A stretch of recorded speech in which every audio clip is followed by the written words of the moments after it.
average growth has been 7%, slightly more than 7%. So clearly 8% is ambitious because India has not grown consistently at 8% before, but it is achievable. We need, reforms in land, labor, capital, logistics. I think there's been a lot of good work already that's been done through the infrastructure creation, power sector, and scale as well, because economies of scale reduce the cost for firms. So these are actually reforms that are required in the manufacturing sector. But at the same time, we also need reforms, in our banking, and, especially the banking sector needs to provide credit for manufacturing, for overall the firms to, to be able to grow by taking on credit and by investing.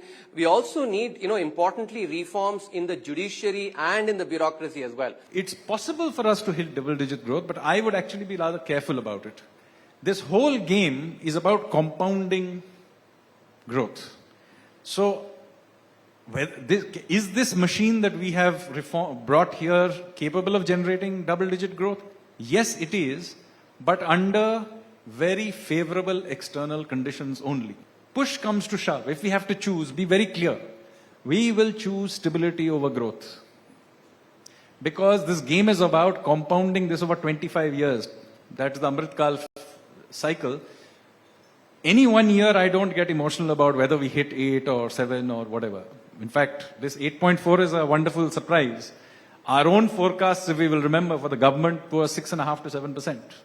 And if it grows at 7%, we would have been perfectly happy. Today, the entrepreneurs have a free play. Our economy is open, so investment is coming in. Technology can flow in. Everybody has to compete with the best in the world.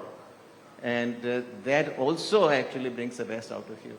So all these factors add up for us for next 2 to 3 decades, perhaps even longer, to sustain a very rapid growth. I mean, we are currently growing, in real rupees about 7% or so per year.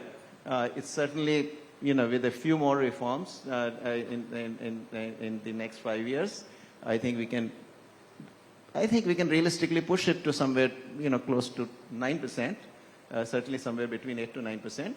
And that can be sustained easily for a couple of decades.